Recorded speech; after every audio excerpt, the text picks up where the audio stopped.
என் தங்கமே, இன்றோடு உன் சோதனை காலம் முடிந்துவிட்டது. இனி உனக்கு நல்ல காலம்தான். நீ நடக்காது என்று எண்ணியது நடக்கப் போகிறது. உன்னை பார்த்து எல்லோரும் வியக்கப் போகிறார்கள். இது நிச்சயம் நடக்கும். என் வாக்கு பொய்யாகாது. மனம் தளராதே. உனக்கென்று விதிக்கப்பட்டது நீ தடுத்தாலும் உன்னை வந்து சேரும். அது நல்லதாய் அமைய நான் உனக்கு அருள் புரிவேன்.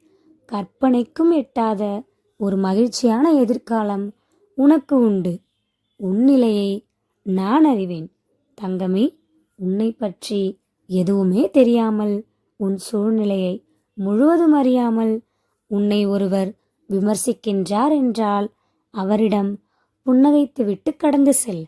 நல்லதோ கெட்டதோ, உனக்கென்று படைக்கப்பட்ட ஒன்று உன்னை வந்து சேரும் நாள் வெகு தூரம் இல்லை. அம்மாய் வேண்டி நின்ற ஒன்று உன்னை வந்து சேரப்போகிறது. நீ சிந்திய கண்ணீர் இனி ஆனந்த கண்ணீராக மாறும். உன் பொறுமையும் நம்பிக்கையும் வீண் போகவில்லை. நம்பிக்கையோடு இரு. நல்லதே நடக்கும்.